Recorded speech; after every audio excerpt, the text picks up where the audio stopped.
heckling the comedian because the comedian asked people to heckle him. And it just happened to be Wolverine being the first person to talk. It was like, this is it. And if you ever come here to Winnipeg, and you love comedy, we do suggest you go to Rumors Comedy Club. There is no other. There really is no other place to go. It's definitely a worthwhile experience. Highly suggest it. And so on Sunday at the Viscount Gordon Hotel, which is in the center of Winnipeg,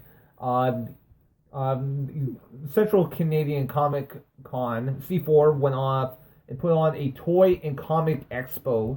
Yeah, and basically what this is, it's kind of the lead up to the greatest Canadian comic convention of the Comic Con here in October. So this is the Comic Con before Comic Con. Yeah, well, what pretty much was is in a sense it was a Comic Con if you take away all the celebrity guests, and for the most part, a lot of the costumes. I mean, there was a couple people there. There was a couple of furries that were there dressed up as dragons. Apparently Conrad the T-Rex was there, and we missed him again. Yeah, we missed Conrad.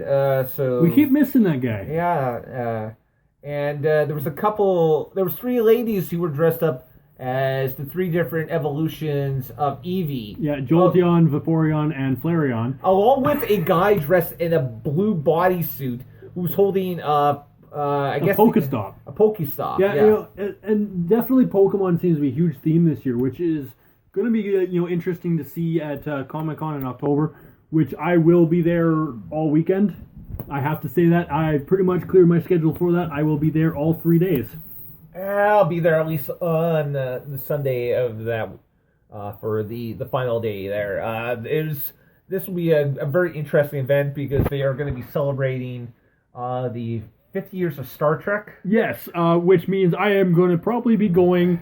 I'm actually going dressed as Negan from Walking Dead, so I plan to take my bat to a few people's skulls. And if you're a Trekkie fan, I'm sorry, you're first on my hit list. It's kind of interesting because we're going to see a lot of the cosplayers this year, and they're actually bringing in some pretty big names. Absolutely. I don't have a full list. Leading up to C4. We are going to start doing our C4 countdown. Yeah. So we're going to basically pick out little things here and there about C4, start putting into our shows leading up to it, as well as telling you how many days left up until the big day. And maybe this might make us seem a little bit little town because we're more excited here for C4 than we are about Comic-Con in San Diego. But this is our thing. Like this is our thing. We want to go off, and part of our plan here is to try to help C4 in our own little way to become as big as possible. And what makes it big isn't just the people putting on these events, which C4 is absolutely phenomenal with what they've been able to do in this city, and pretty much all the events that they put on, HorrorCon, the what do you call it? The other one that they do after that. I can't remember the name. There's a lot of things. As well as of course, the Toy and Comic Expo that we just went to, C4, and they do all these different things, and it's absolutely phenomenal. It really is, and as a couple guys that were there, like I found out about C4 the second year that of its existence, and to see it go from being in one room to literally taking over all 3 floors of the RBC Convention Center here in downtown Winnipeg, Manitoba, it's phenomenal. Yeah, and I can see a day where it might actually take up, who knows, maybe it will need even a bigger building. And our show does definitely plan in one form or another to be a very big part of C4 in the coming years. Whether C4 wants us or not, we're going to just keep, singing their praises, so... I definitely think that without C4, we would not be who we are. They're definitely a big influence on, what we talk about. Absolutely. These are our people, so, us in the geek community, we're we are a strange bunch, but I mean, we definitely We are a like friendly to spread bunch. We are friendly. We You share the love, man. This last weekend with the Toy and Comic Expo, there was people I was running into there that I've seen at Comic Con the very first year we went, and they still recognize me. I still recognize them. My hair is going a little balder now than it was back then, but we're still the same people. And same as ran into another one that I was actually at the comedy event the night before with. He was the guy sitting right beside me. He's like an older version of me, which is kind of creepy, but it's kind of scary. Actually, he walked in and it's like our eyes met, and it's like, yeah, okay, I know you. Why do we know each other? And it was this great event, comic books. I unfortunately spent a lot of money on comic books, but I got my issues of Harley Quinn, of course, my first issue of Suicide Squad, which is a really great find, I have to admit. As well as it's about the people. Yeah, it is. I managed to actually not spend too much money there. I did get a Stormtrooper Star Wars pop. If you guys don't know what pops are, then I might be. I might Lucille you. I might be a little addicted to them right now. I also got my son a couple of old wrestling figures. I'm not talking about like old like the big rubber ones, because my son will never be allowed to play with those ones if I actually bought them. Talk about WWE figures, they're movable and everything, and they're already half broken. I figured I have a 3-year-old, let him destroy these ones. At least he's gonna get some enjoyment out of them. Yeah, and all I gotta say, and I know I was threatening Star Trek fans that I was going to Lucille you. I have to point out that no Glenn will be harmed in the making. But you know what? I mean, we could take shots at Star Trek all if we want, but I mean, it's the greatest rivalry ever. It is, but I mean, I think a big thing about Comic Cons and all this stuff. I mean, if there wasn't for Star Trek, I'm not sure the geek movement would have become as big as it's become. And I don't know if Star Wars would become as big as it's become, because Star Wars has actually fed off of the hatred towards Star Trek.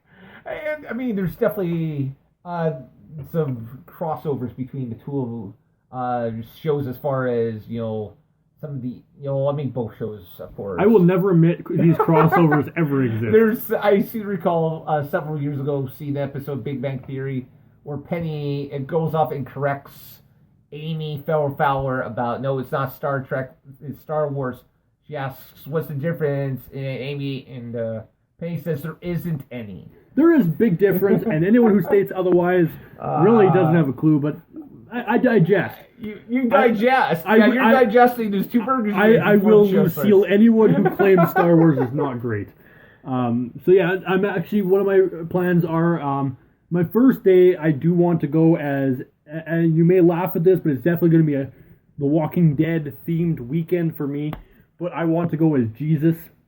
Okay. A hat and trench coat, pretty much, and then of course from there I'm going to be gluing back my beard. I have refused to cut it. No beard will be, harmed in this. No beard will be harmed in the making of this cosplay. Yeah, I will be gluing back the beard, so my neck will be a lot warmer, and I will be going into full Negan mode. So expect a few people who, if you're dressed up in The Walking Dead, you will be Lucilled one way or another. Unless you're Glenn, you're safe. And I'm considering one of these years showing up at Comic-Con dressed up as Sam Gimes. And if you don't know who that is, Samuel Vimes, pardon me. If you don't know who that is, then, well, you're not a Terry Pratchett fan, and I shame you now. You have been shamed. You have been shamed. But, guys, I guess it's time for us to kind of bring the show to a close. Yes. We can sit here and talk passionately about Gotham and all things C4. Which we will be sharing a few other C4 stuff on our page, which we'll be mentioning shortly. Yes, absolutely. And bring up a couple of things that we're kind of experimenting with, or at least I am experimenting with. I don't want to know those experiments. Sure you don't.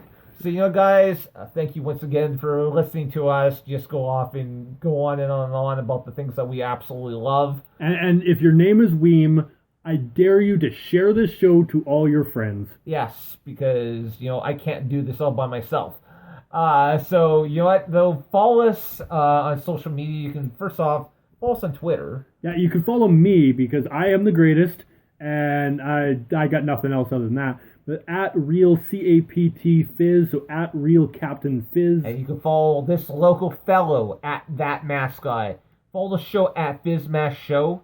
And better yet, once you go to our website, www.bizmashshow.com, and there you'll find links to our Facebook page, to all 3 of our Twitter accounts, the first 50-some-odd episodes of our podcast, including a link that will actually take you to our Spreaker page that has every one of our episodes. Plus, I believe there's a link to our page so you can actually purchase some of our merchandise. We have our t-shirts, and we have coffee mugs and hats. So you know what? You can share the love by going off and buying our merchandise. Yes, buy the merchandise. Buy some merchandise. And if you do buy some merchandise and you enjoy it, send us some pictures. We love to see our happy fans wearing us. Yes, we would. And I just, before we go off the air, I just want to bring up for these people who've already have liked our Facebook page. This past Sunday, I went off and I started what I'm referring to loosely as the Star Wars Fan Theory Sundays. And I posted an interesting theory which suggests that not only is Mace Windu Snoke, he might also be Finn's father. See, and before we close the show, I have to say, I have been one from the beginning who has actually fully said that Mace Windu is not dead, that Mace Windu is somehow related to Finn. And everyone thought I was crazy. And the only problem with that theory is that in the novel, he goes off and he more or less suggests that he actually dies because it was from his point of view and he knows nothing more or something is the line. So it's kind of an argument there. But the books don't exist anymore, therefore the theory is wrong. Still exists. Not according to the storylines. You suck of your face. I know, that didn't make any sense, but you know what, whatever. So, once again, thank you all for listening to us. Yeah. As the weeks go on and it gets closer and closer to C4, we'll be bringing you more and more C4 news to the point that you're going to hate us. Absolutely, and you can look forward to us talking about other shows on here. So, I'll probably be bringing up Flash and Arrow and God knows what else. I'm kind of interested in this new Lethal Weapon show that's coming out, so I might be showing up. Plus, of course, movie reviews and so much more. So, you know what? It's time for us to go. So, in the meantime, and in between time, good night, God bless, and may the Force be with you. And as always, stay frosty, my people, and I dare you to share this show. Good night, everybody! Good night, everybody!